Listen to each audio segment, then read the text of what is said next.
Ja,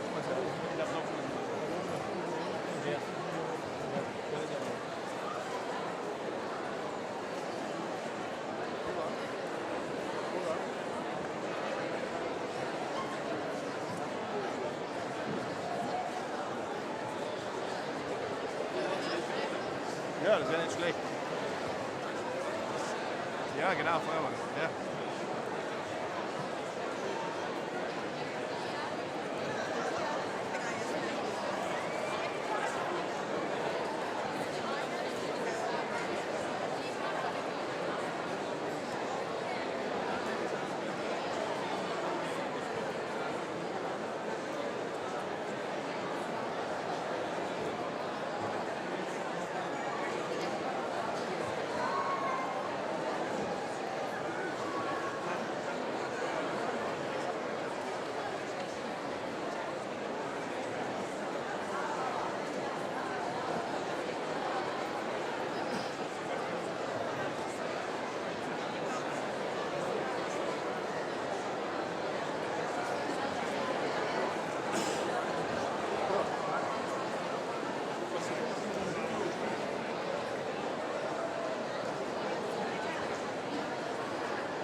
evening. Could I please ask you to take a seat? We would like to get started. Who are the speakers? Teachers. Please do make sure that aisles are clear in the middle and also to my right.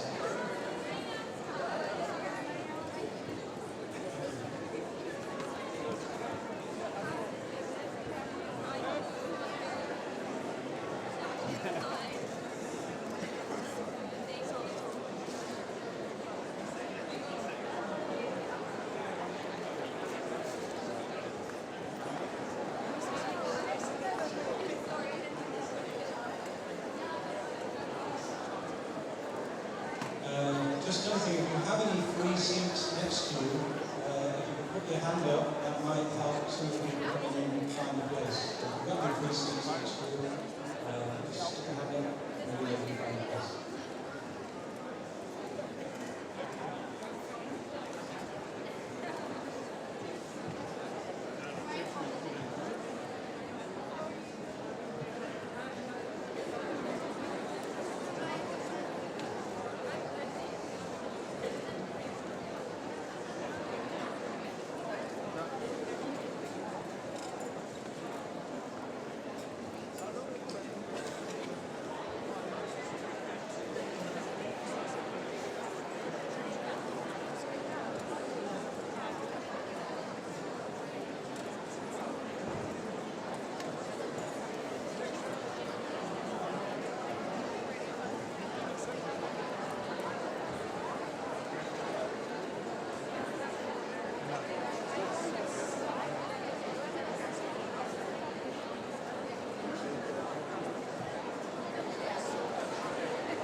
Be seated.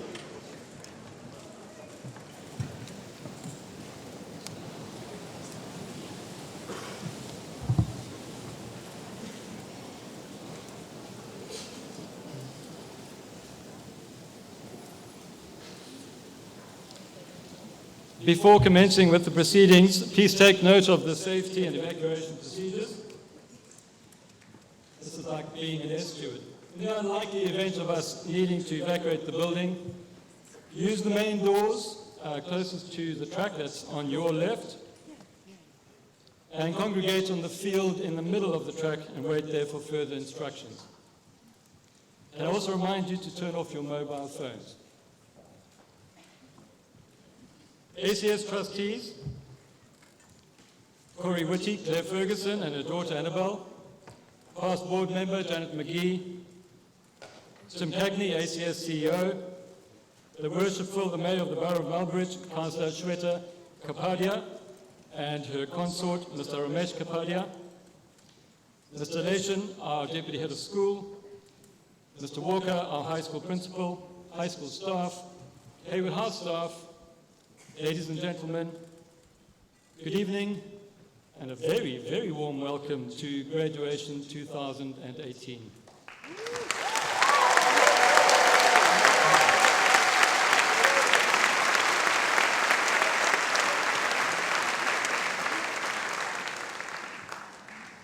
Our graduates will probably recall the Code Yellow days out in the fountain area.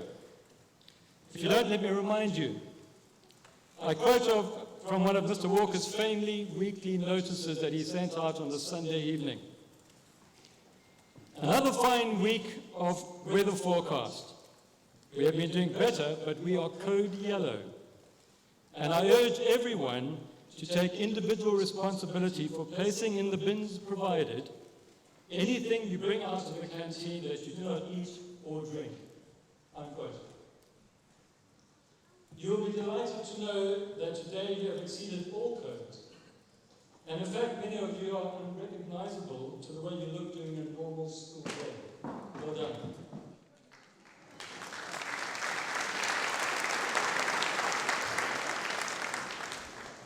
On behalf of the graduates, it is appropriate to show gratitude to those who have got us here.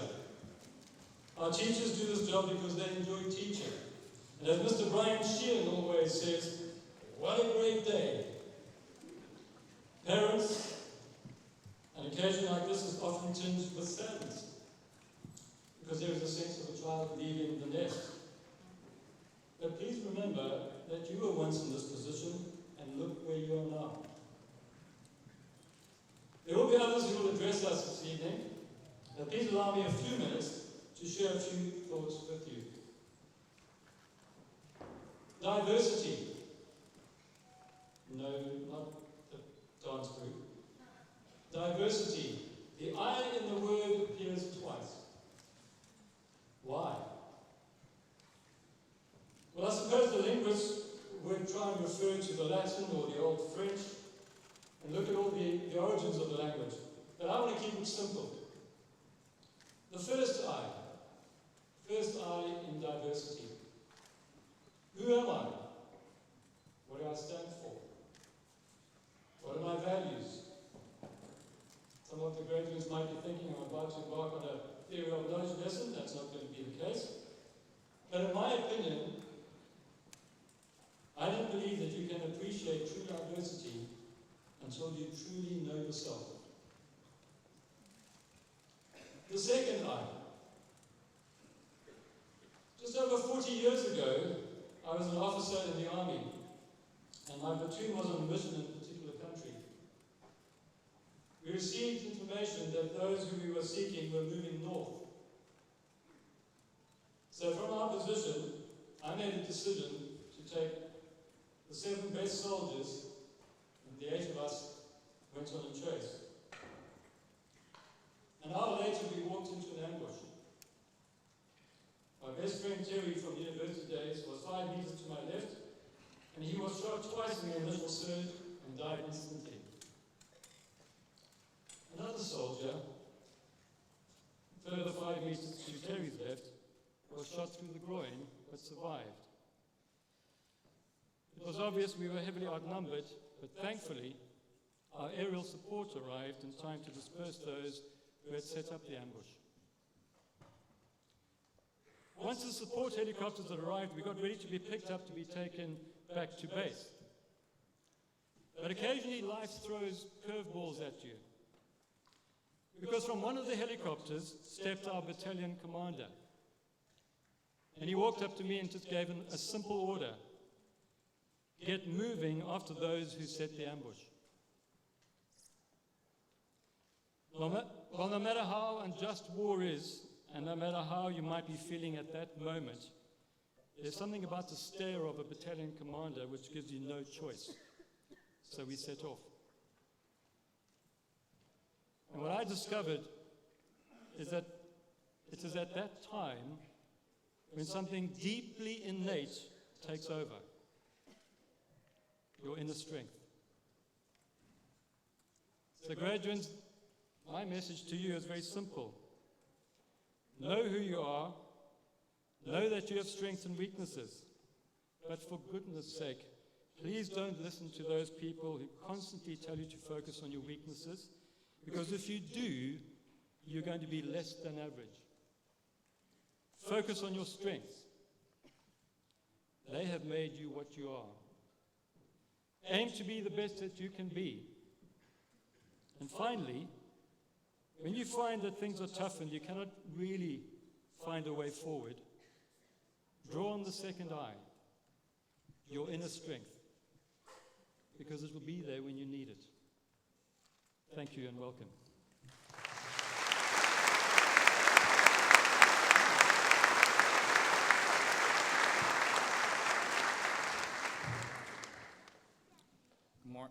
Hello, everyone.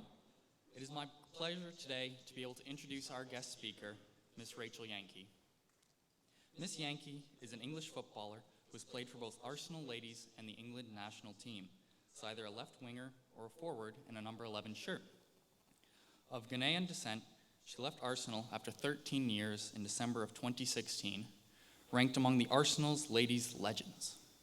Since making her debut in 1997, Miss Yankee has appeared on 129 occasions for England and become the most capped player ever to play for England. She is ahead of male goalkeeper Peter Shilton, who had 125 caps.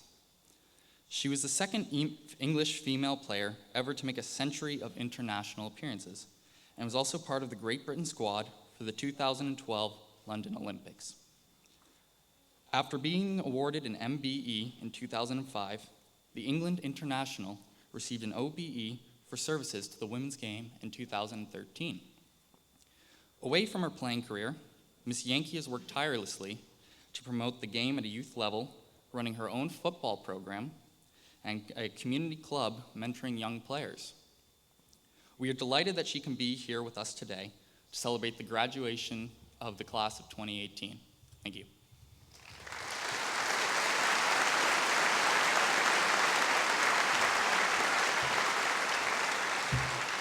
Thank you. Firstly, I'd like to thank everybody for allowing me to come to this school and to speak to you. It's a beautiful school, it's amazing, so thank you for that.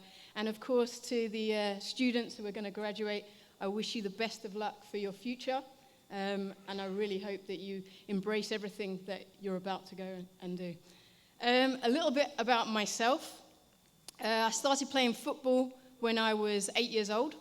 I played for a boys' team with two friends of mine. Bit of a funny story, because when the boys joined the team, they said, "Do you want to come along?" I was like, "Yes, of course." As an 8-year-old child, I saw no boundaries to football. We didn't think that it was a boys' team, and obviously I was a girl. So I wasn't going to fit in. So we had to, well, we didn't have to, but we did. We disguised me, and I cut my hair off really short, and I called myself Ray. I know, a bit drastic. I don't think that anyone needs to do that. My initials of my name spell out the word Ray, so that's where we came up with that. For me, it wasn't about making a point, because lots of people have asked me, well, why did you do that? I simply did it because I wanted to play football. And I think, as now an adult, looking back to that 8-year-old child, there wasn't the desire to go and say, yes, I want to, prove to everybody that girls can play. I want to show the world that women can do this. No, I just liked playing football. And that's why I cut my hair off, I called myself Ray, and I became just one of the lads playing football.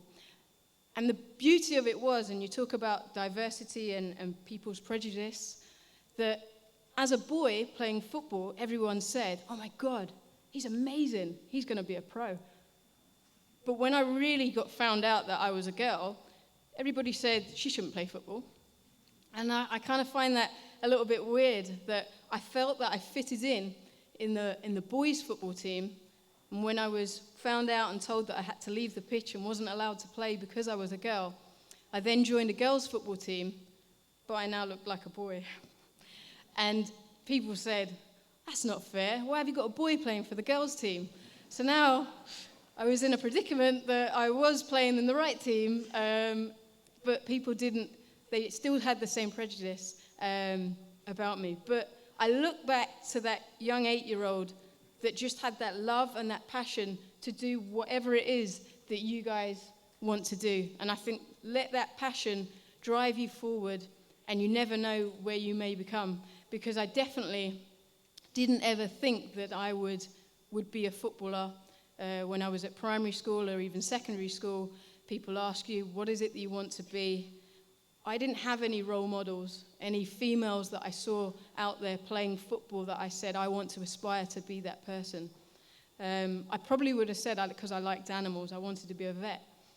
So really for me, it was try something, follow a dream, follow a passion, and you never know where it might take you. I didn't set out to be a footballer, but the career that I've had, that you've just kindly read out, I've played in many, many football matches. I've won the FA Cup, which is a special cup, obviously, in this country, 11 times.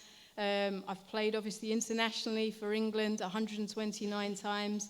I've travelled the world, places that I would never have been to if I hadn't have taken that brave step as an 8-year-old to go out there and give something a go and play football and forget what everybody else is going to say and just go and do something that you love. So my message to you guys that graduate, whatever it is that you want to do, think of the lessons that you've learnt at this school, the experiences from your friends, from your teachers, from your parents and other people, and really just go out there and do what it is that you want to do, and do it with all the passion that you've got. And I wish you the best of luck. Thank you.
Good evening.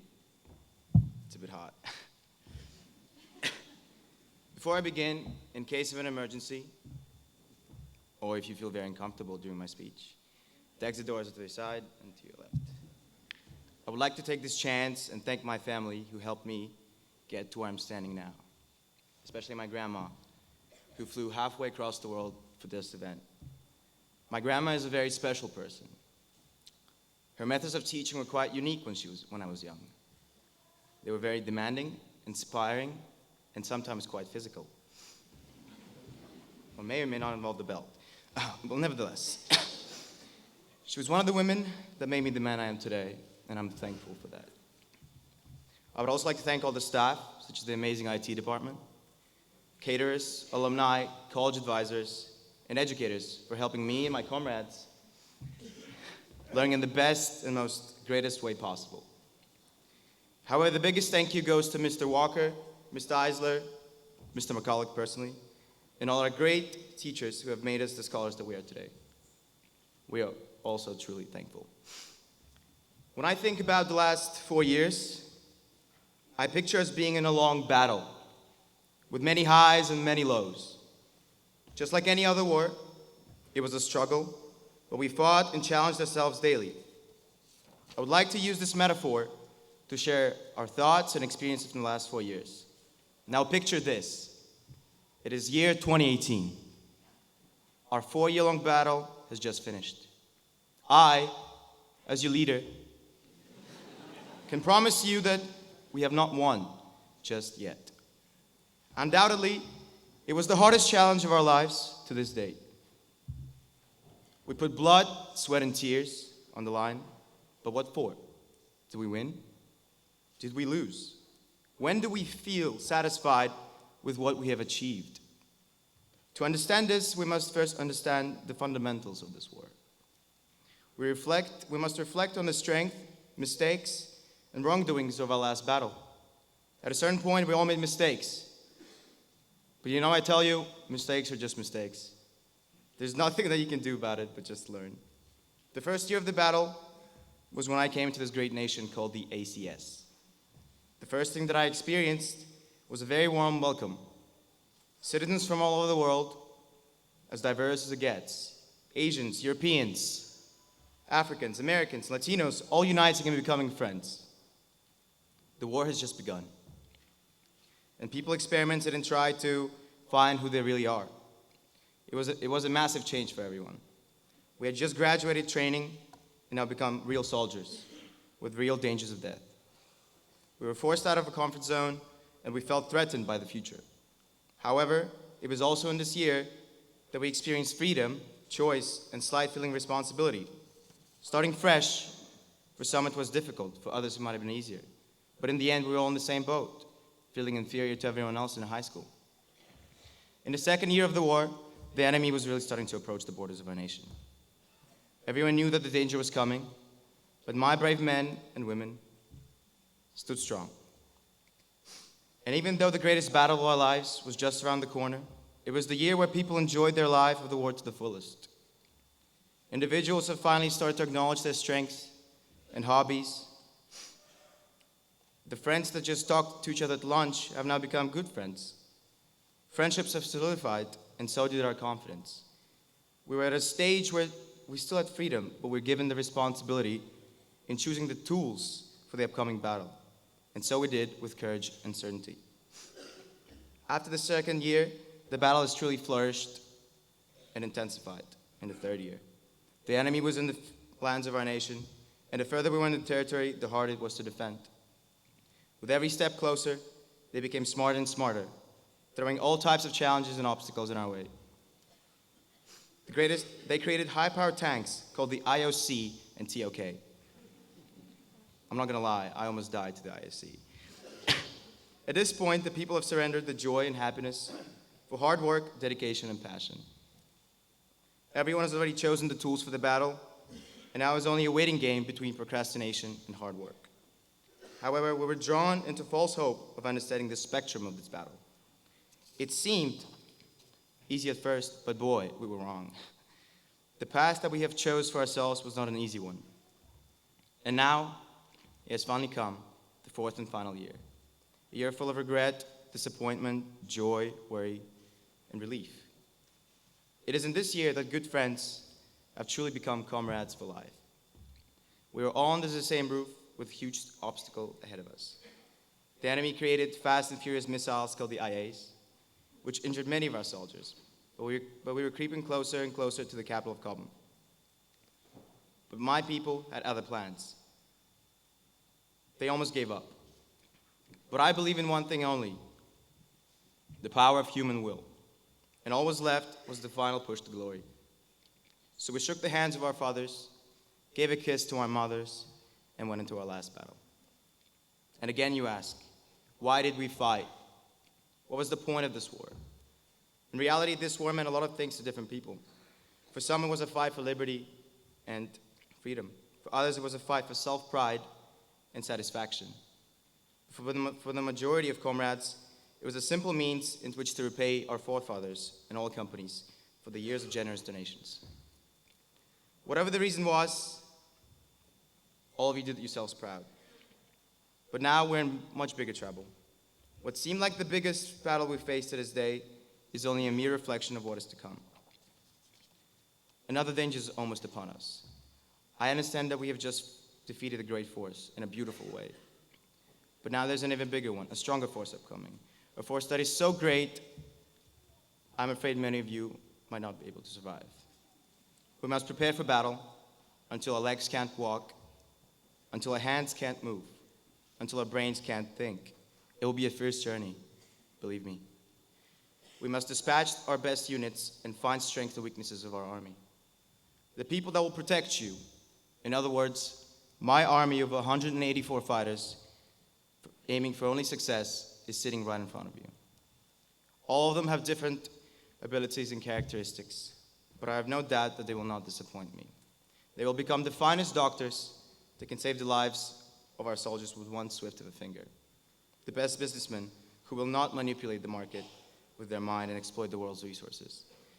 The best architects who will create solid, beautiful, and well-planned infrastructure.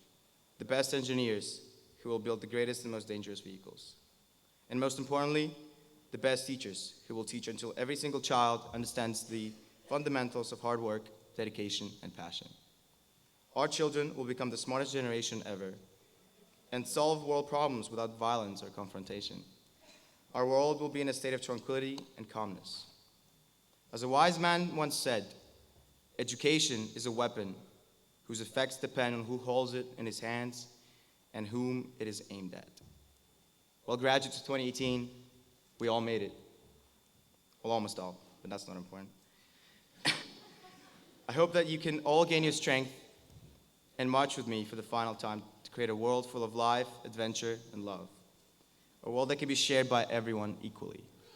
Don't be afraid to be spontaneous or make mistakes. Be creative and be the best self you can be. And never let anyone tell you you're not good enough. You're not smart enough. You will not make it. Maybe a path you have chosen is not a simple one, but there is no easy road in this life. I know for a fact that every single one of you can make and change this world better in their own ways. So my fellow friends, ask not what the world can do for you. Ask what you can do for the world. The world is waiting for you. Which leaves me with one thing to say. Forward to our victory. Forward. Thank you.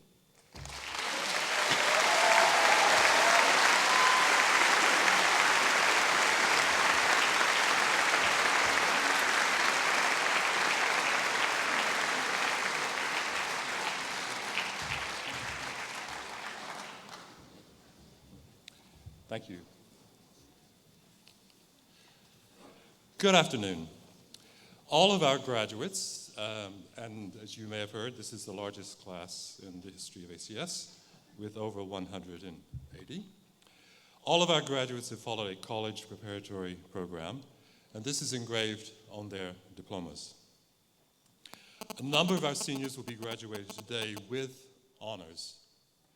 Students earning honors diplomas have demonstrated both academic excellence and academic consistency by earning at least a B average, additional academic credits, and avoiding grades below the C range. ACS Cobham has offered the U.S. College Board's Advanced Placement, or AP, program since the 1970s, when we were opened in 75. And in the class, there are dozens of potential advanced placement or AP scholars. These are students who will have excelled in 3 or more AP subject exams during high school at the end of each one-year course, and there are different levels of scholars depending on the number of exams taken and the grades earned. ACS has also offered the 2-year International Baccalaureate, or IB, diploma program, in this case since 1986. And in this, which is our 30th IB diploma class, there are 101 full IB diploma candidates. Again, our largest group ever. The advanced placement and International Baccalaureate examination results will be released in early July, and we wish all of our students well. We shall now present the diplomas.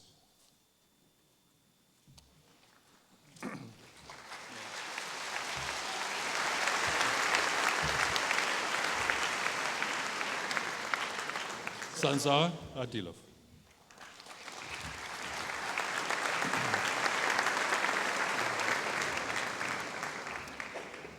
Kamil Ahmad.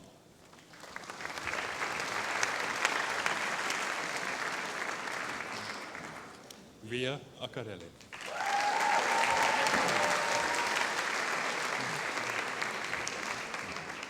Sarah Alayan.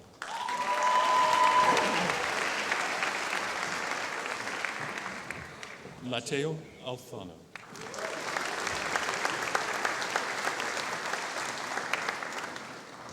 Yusuf Ali.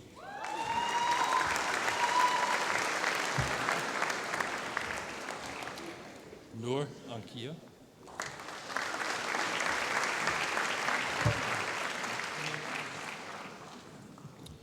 Mathilde Anderson.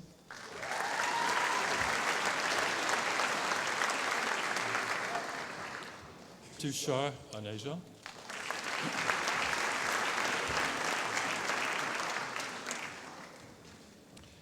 Frederick Arens.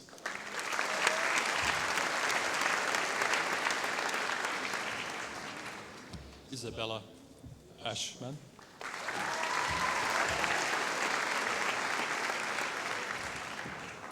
Darlin Ashton.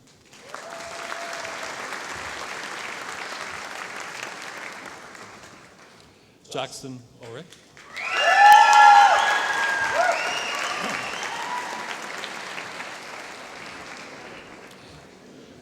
Nino Antori.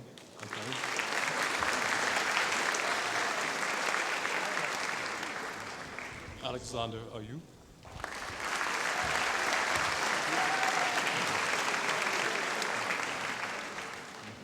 Ali Bahi.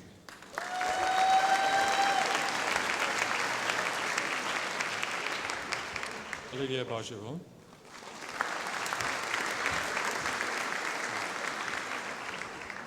Sarah Baroum.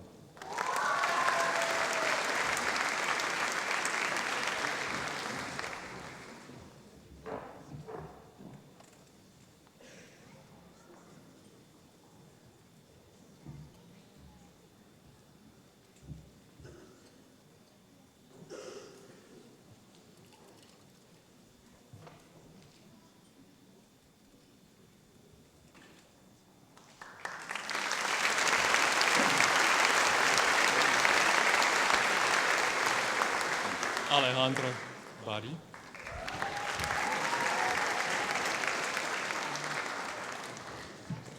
Mahima Beltour.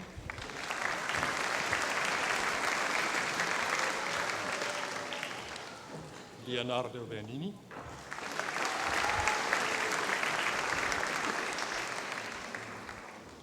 Jonathan Betts.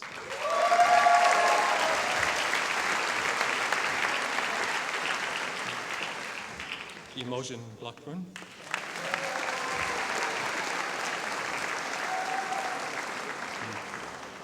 Nicole Bolts.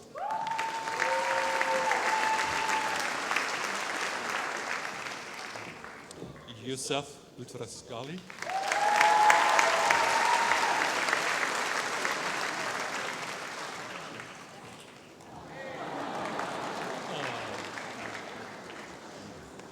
Aris Buzida.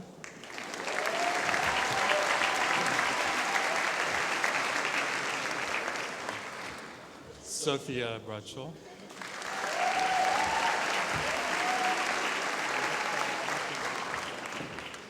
Nikolai Reinhold.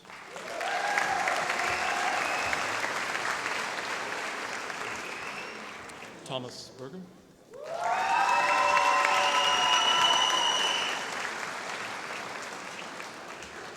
Kendall Bai.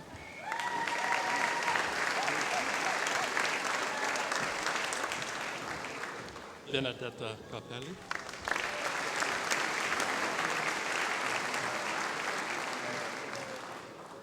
Tommaso Capelli.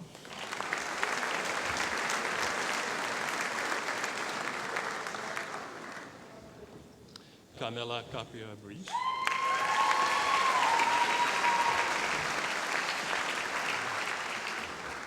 Maria Carvajal.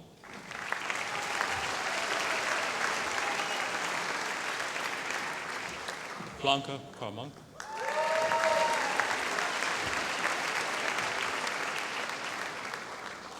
Sean Cleaver.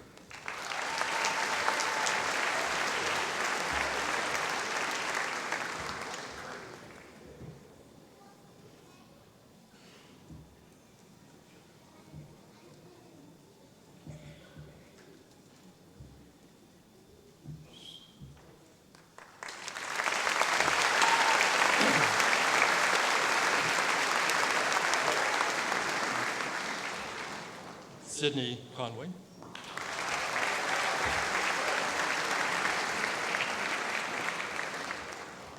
Andre Lacosta.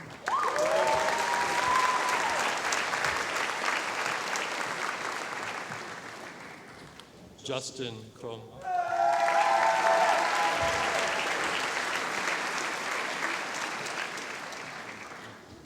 Anjali Tabu.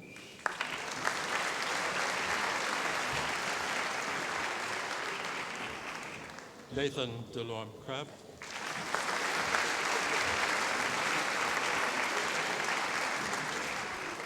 Sunny Dull.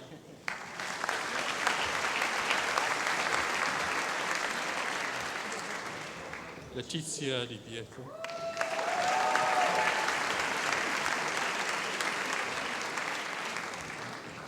Abdallah Diab.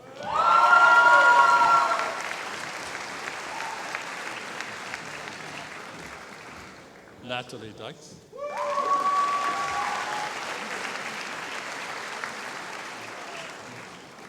Oliver Ekberg.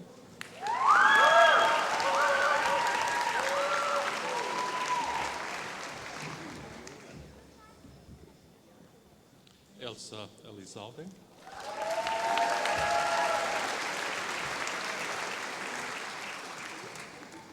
Elias Ishmael.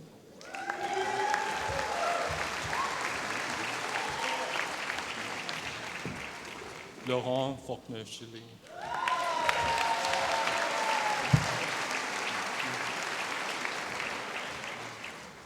Olivia Fortuna.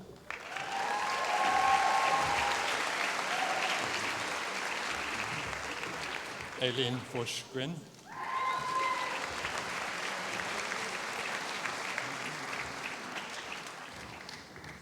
Isabella Garcia Bechelar.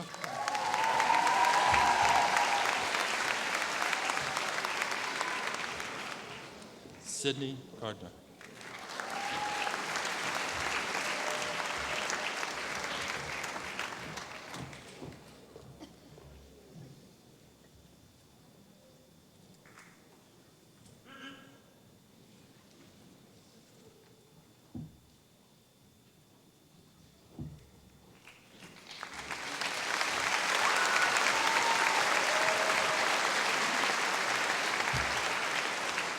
Matthew Gardner.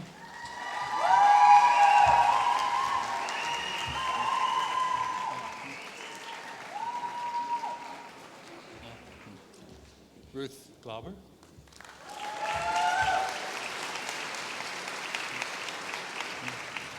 David Gooch.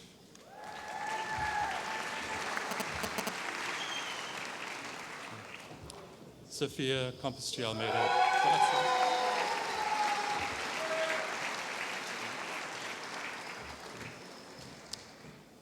Daniel Grimm E.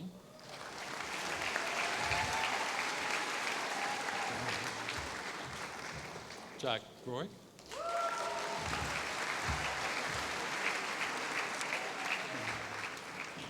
Natasha Gupta.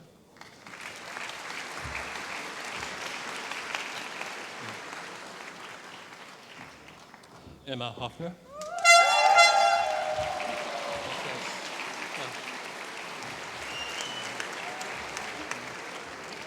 Zoe Hammonds.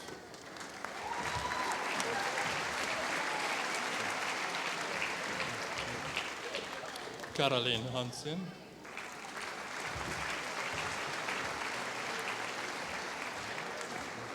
Mungo Harris.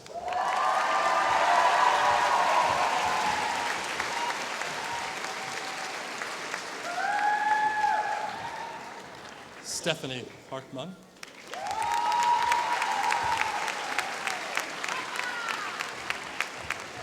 Benjamin Hall.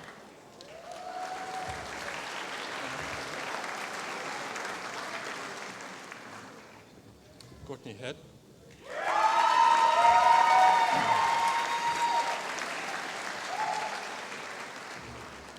Flores Suikas.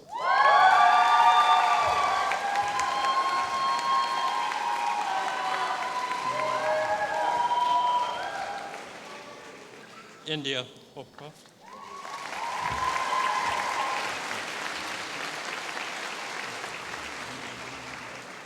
Jasmine Hopcroft.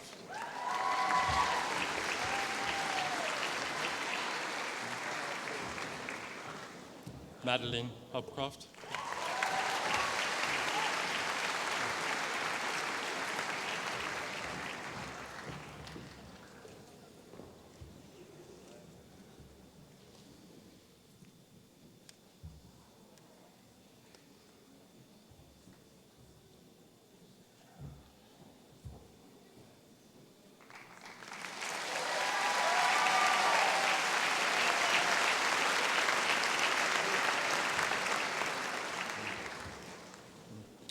Tom Antonio Hochfall.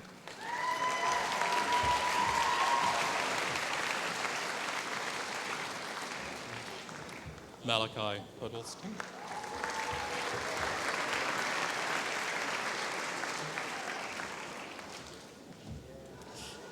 Rick Ishikawa.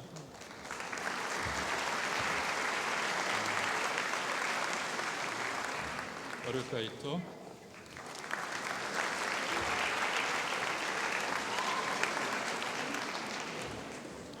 Alina Yureva.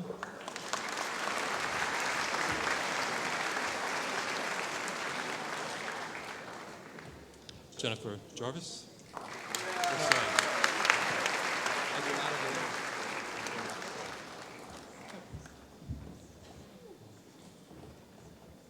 Jaslyn Johnson.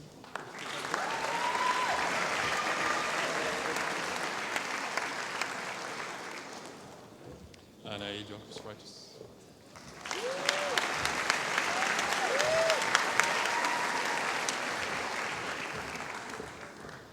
Mark Jensen.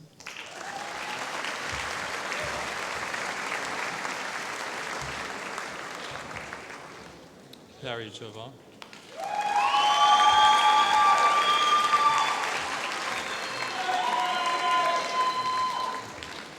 Subin Joe.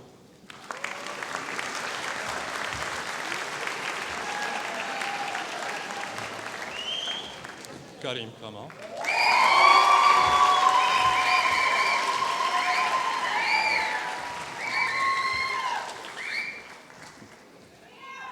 Mariam Kamate.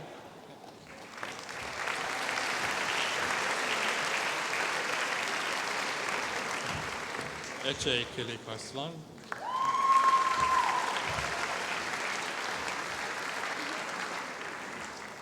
Bosung Kim.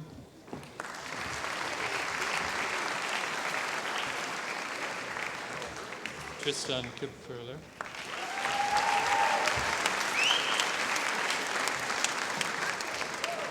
Julia Kaiser.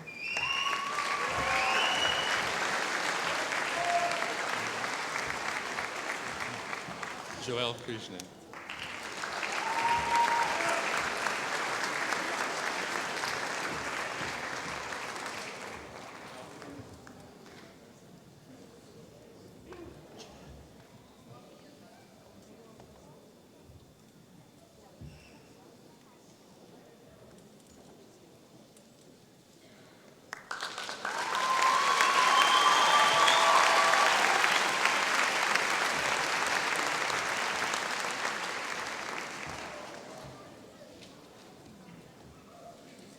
Carla Christensen.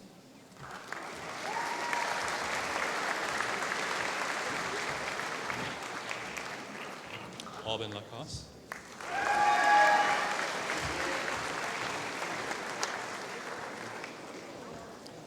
Angel Lamb.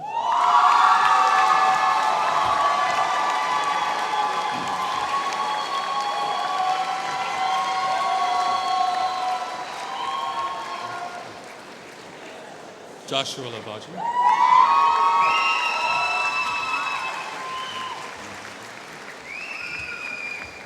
Ocean Lee.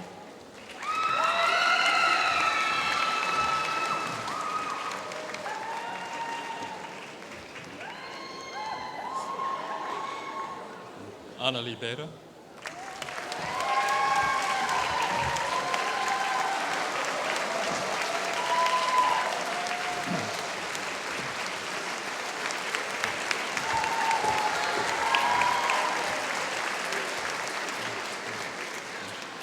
Felix Lloyd Davies.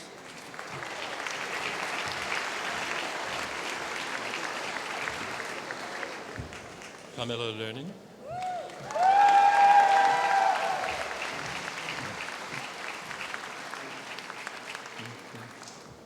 Zach Lundgren.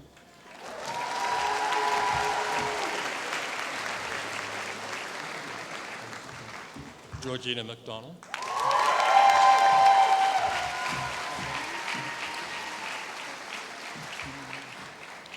Gabriel Malosina.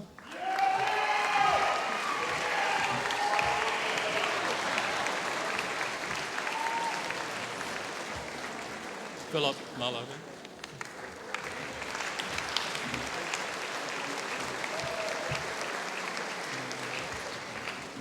Beryl Marquis.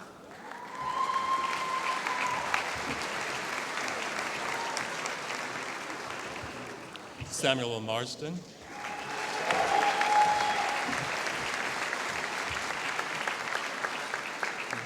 Spencer Marsden.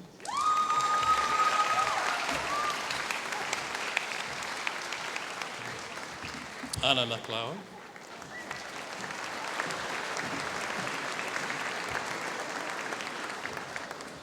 Benjamin Michard.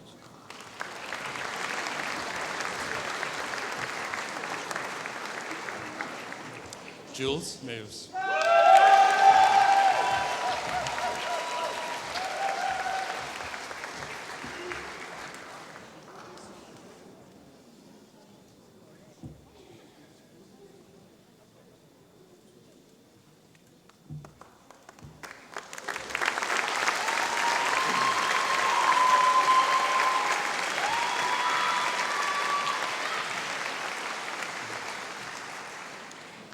Ibrahim Mediev.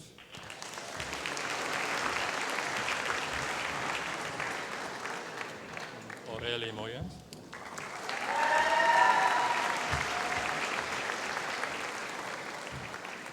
Lily Mohaxi.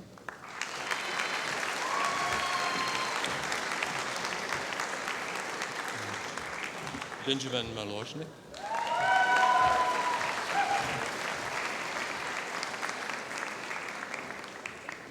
Yotam Moravsky.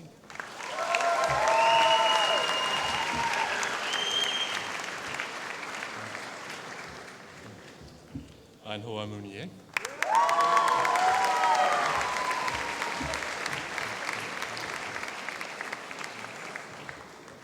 Sam Moyle.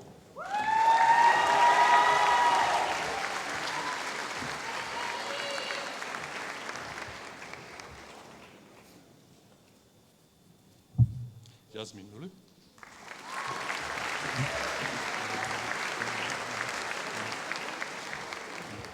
Michael Mukaratu.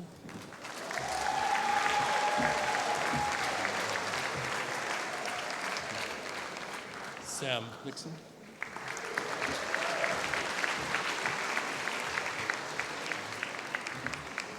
Samuel Juna.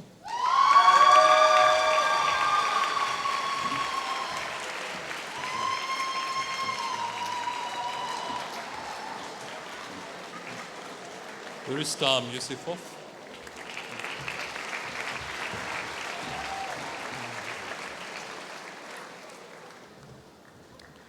Ogachukwu Wani.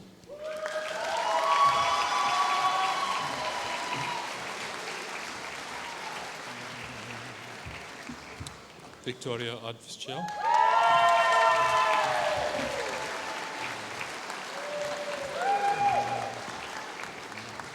Jessica Odowu.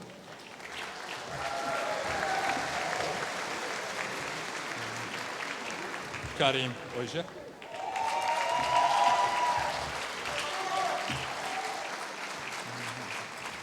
Blake Oliver.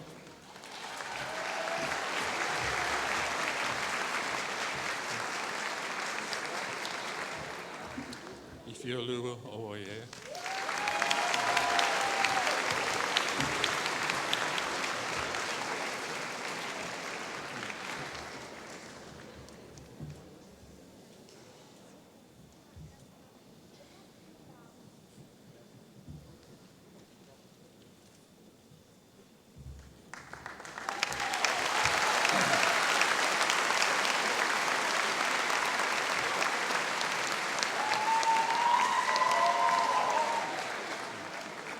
Carl Parello.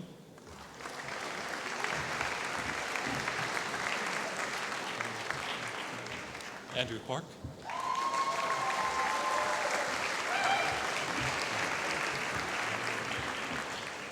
Giovanni Pecchio.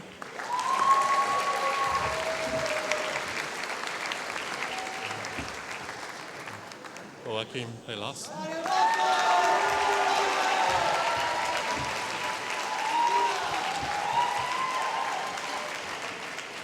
Benji Pfeiffer.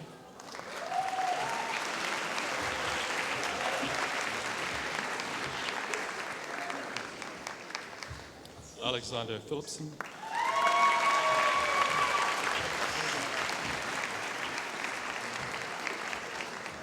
Valentina Cazzoli.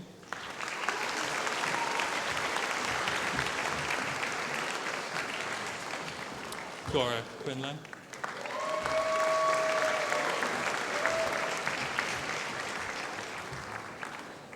Nia Raze.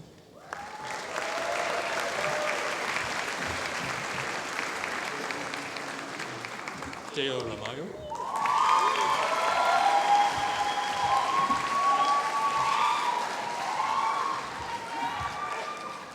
Liam Rea.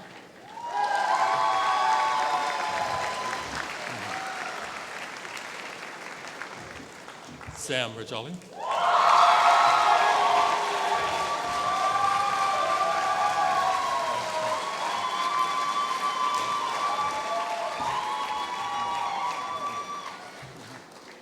Baptiste Richard.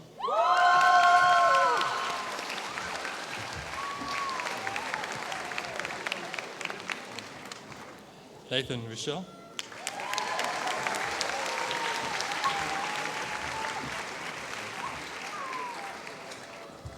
Edward Riddle.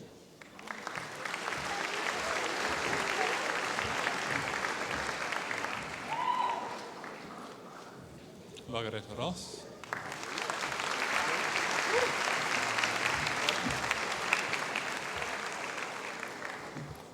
Anastasia Rudenko.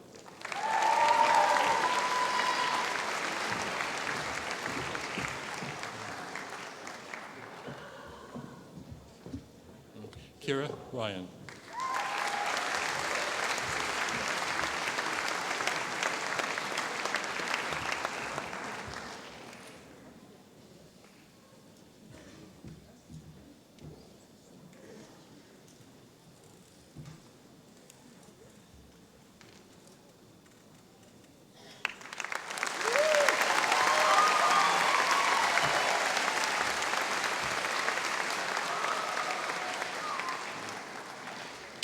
Laura Salo.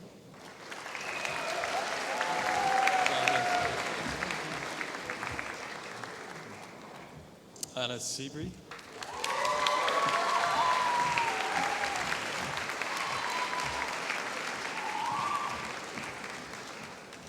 Michael Servodibio.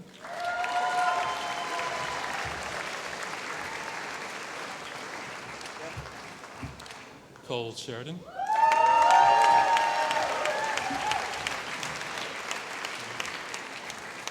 Callum Simpson.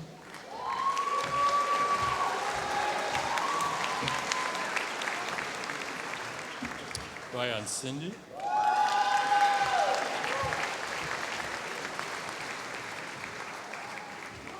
Georgia Smith.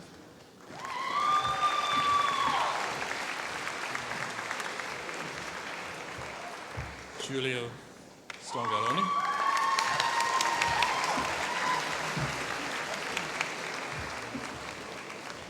Michaela Stengel.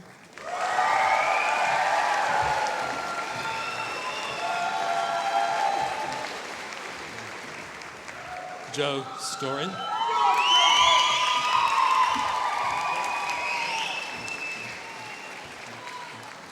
Max Sweetbaum.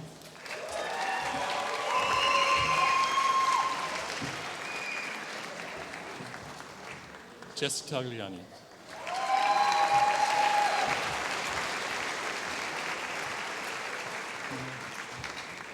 Alex Sterling. Excellent.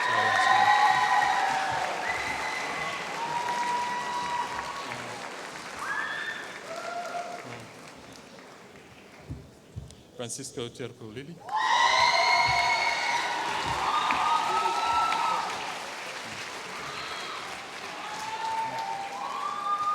Chris Thomas.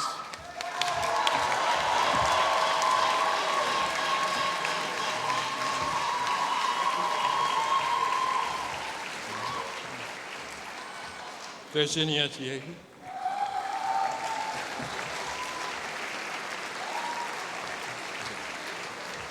Alexa Topolsky.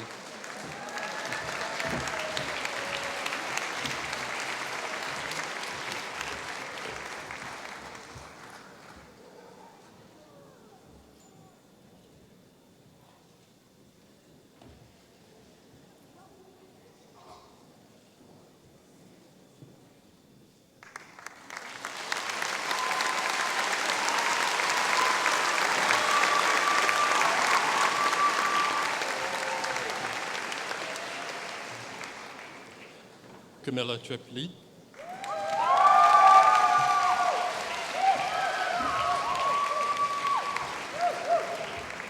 Isabel Tucci.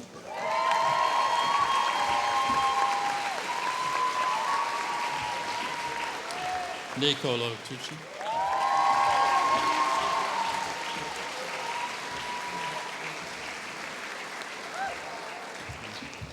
Aliakta Yakbey.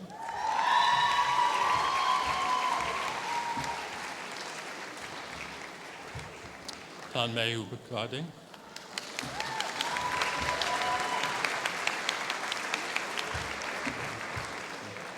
Ayaka Yuhara.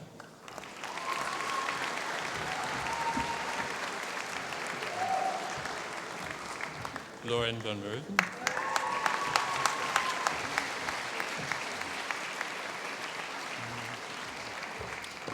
Paolo Velligno.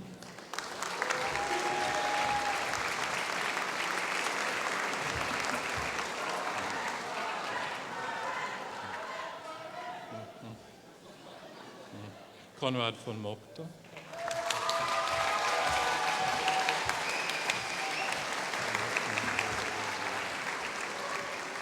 Cosima von Motka.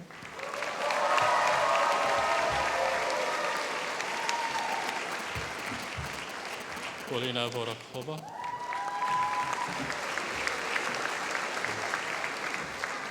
Benjamin Watts.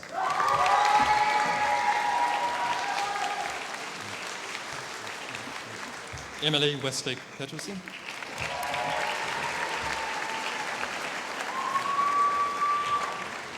Max Wienecki.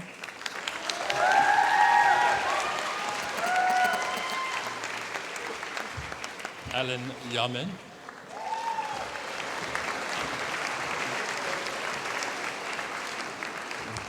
Aida Johannes.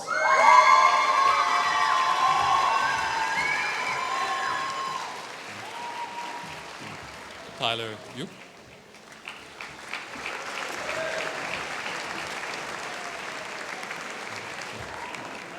Olivia Zablon.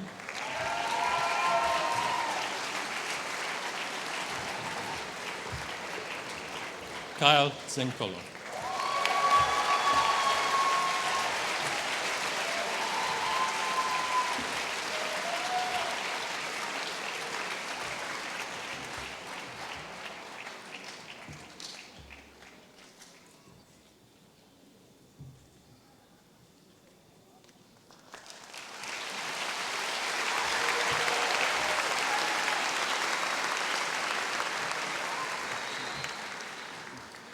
It is a tradition here at ACS Cobham to recognize the students who have achieved the very highest academic averages in the class. From among those students who have been here for at least the past 2 years, the second ranked over the final 2 years is named the salutatorian, and the first ranked is named the valedictorian. Our salutatorian, the student with the second highest academic average in class, is this year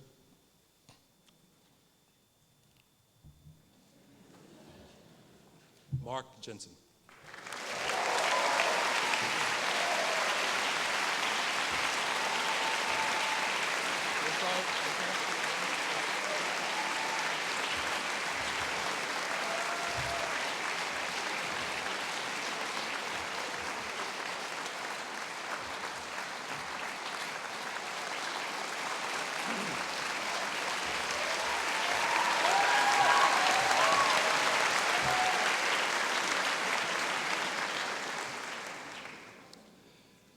Our valedictorian, the student with the highest academic average in the class, is this year Maria Cabajal.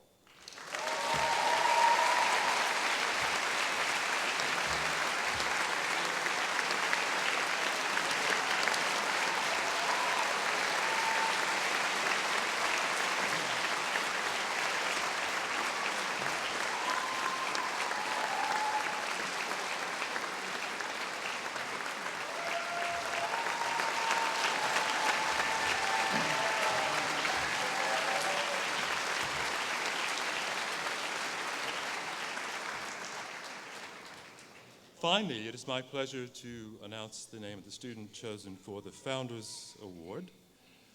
The Founders Award recognizes a student whose career at ACS has exemplified the founders' vision of the mission of ACS. This year, the Founders Award, which includes a beautiful silver Amada dish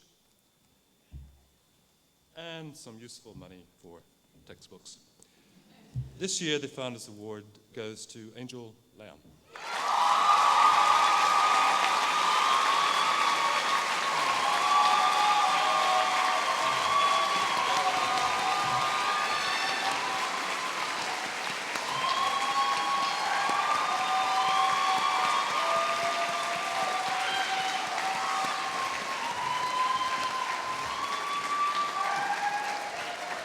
Thank you very much.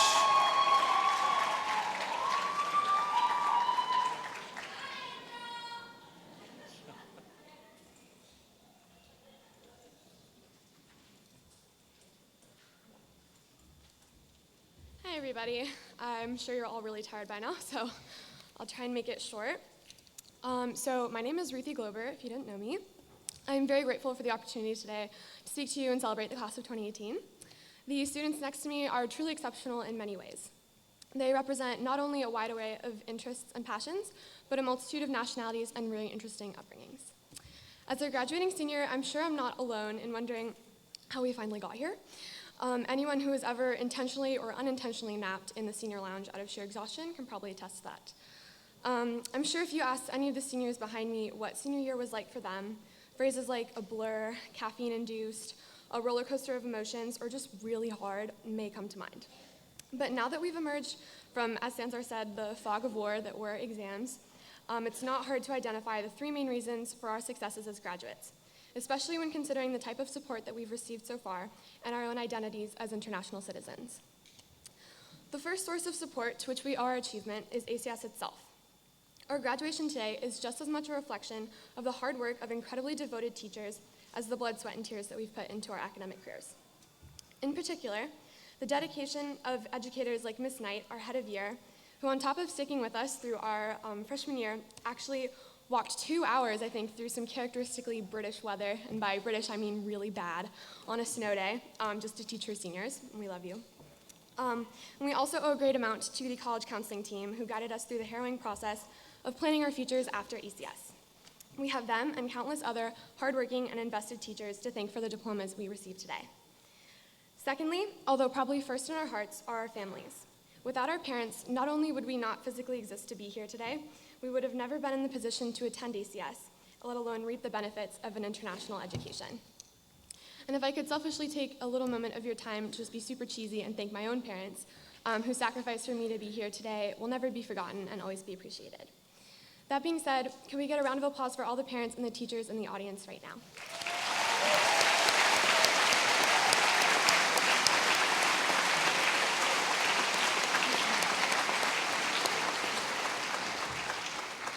And lastly, we're here today because of the inherent privilege that comes with being an ACS graduate. Many of us have lived in multiple countries, and our upbringing has been characterized by the third culture kid lifestyle.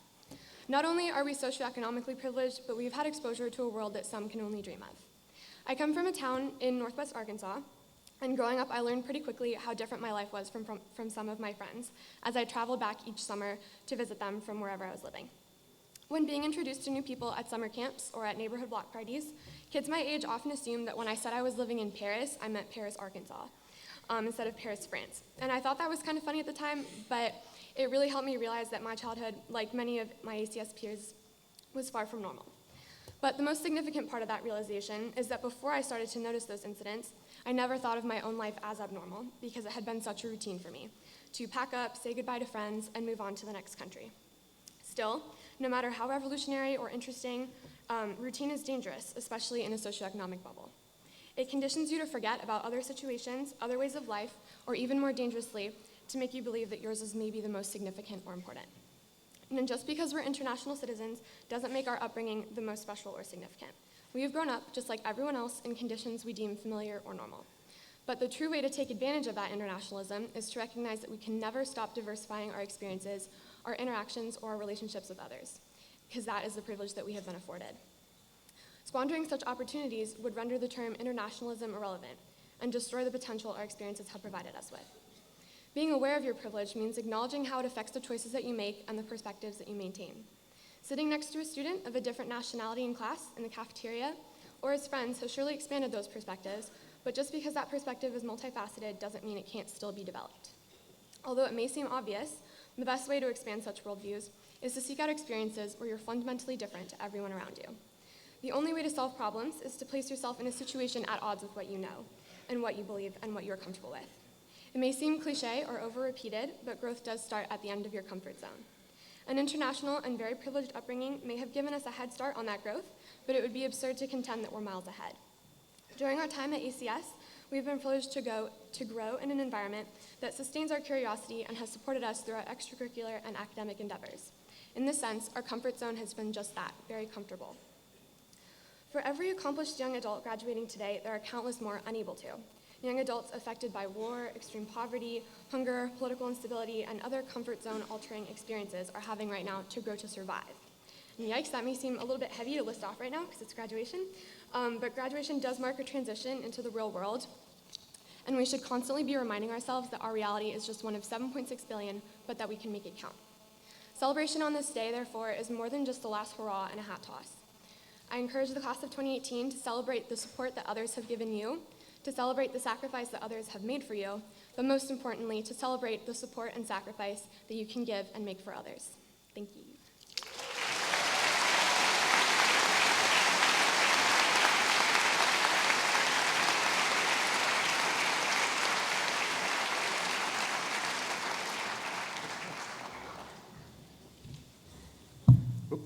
Thank you, Ruthie. Again, a warm welcome to everyone, literally, and thank you for coming to the graduation of the class of 2018. Let's give everyone a clap.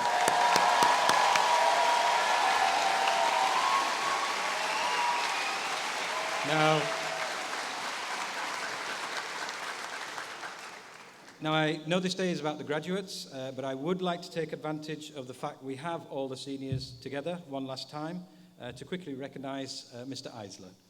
As you might know, Mr. Eisler is leaving us at the end of the year. He's been at ACS for 7 years, and during that time, I think all of us can appreciate the time, dedication, and commitment he has given to the school. He has shown continuous support for students, teachers, and parents alike, placing student interest and welfare at the heart of all his decisions. He is a passionate educator who has made a big impact on ACS Cobham during his time here. He will be sorely missed. We wish Tony and his wife Cheryl all the best of luck in their new adventures in Nairobi, and we say a big thank you for all you have done.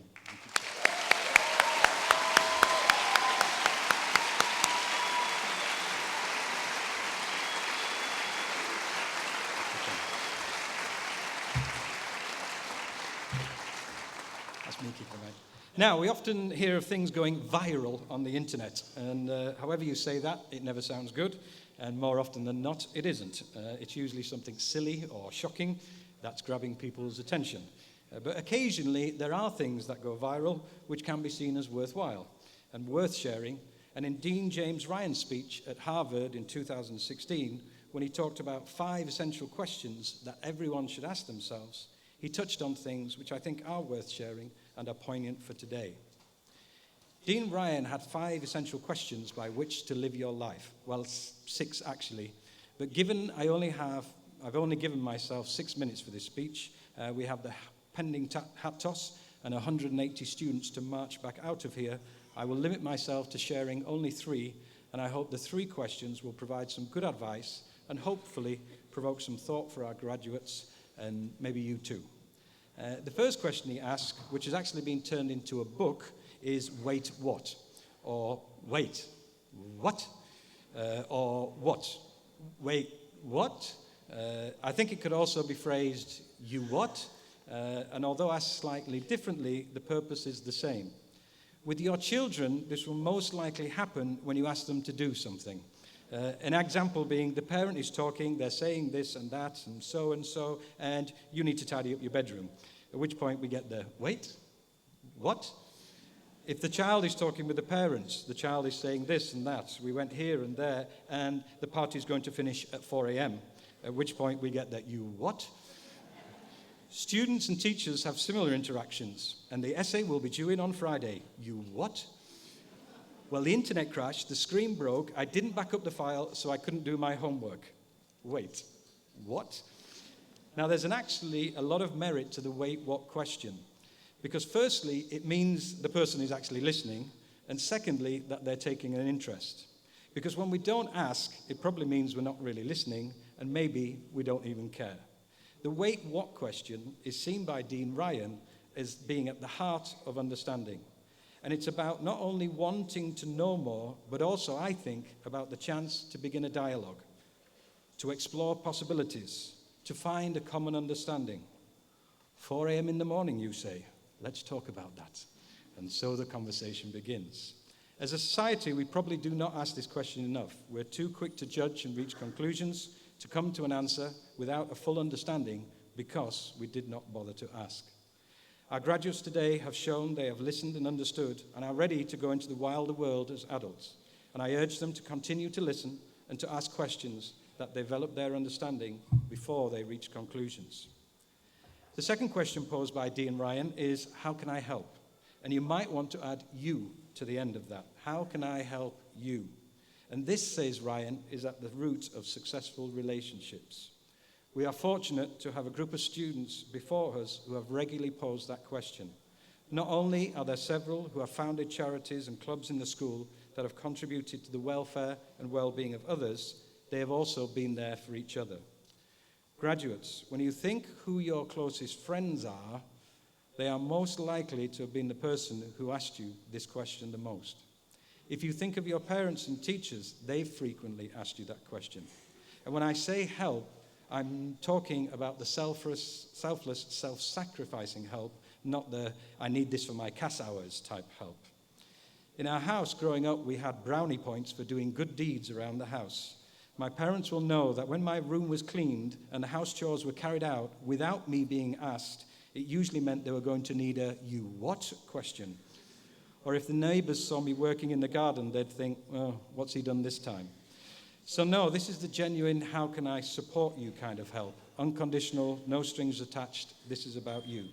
Because when you ask that question, how can I help you, you not only build empathy and trust, you let the person know that they are not alone and that working together, all obstacles can be overcome.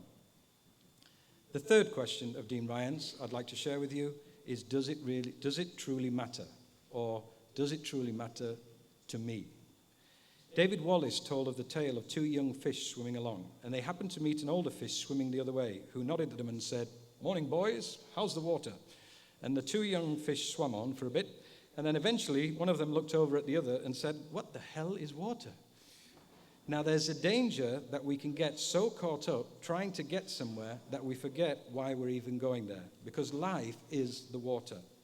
And this question, does it truly matter to me, should be at the heart of our decisions and, more importantly, our actions. Because what does truly matter to you? Is it really about getting good grades? Money? Or university students are nodding their head.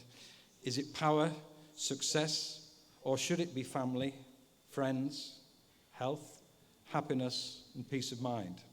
They say anxiety is when the voices in your head are worried about the future. Depression is when the voices inside your head are worried about the past. And peace of mind is when those two voices stop talking to each other.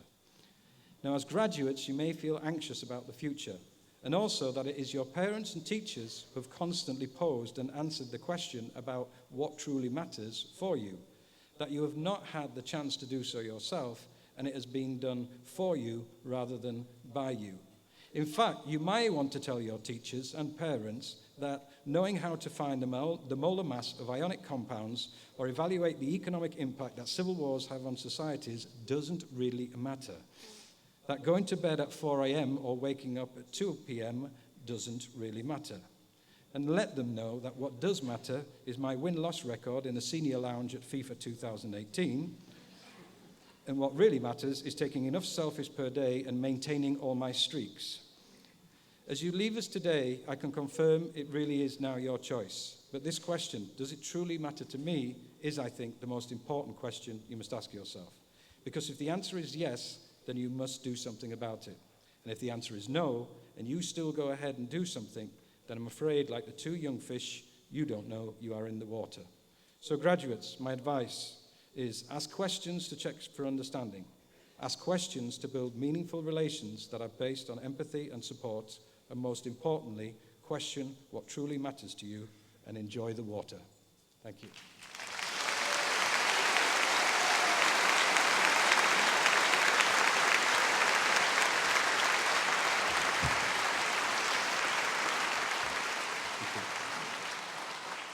Before I present the graduates and we all applaud, there is one final piece of ceremony that we need to perform.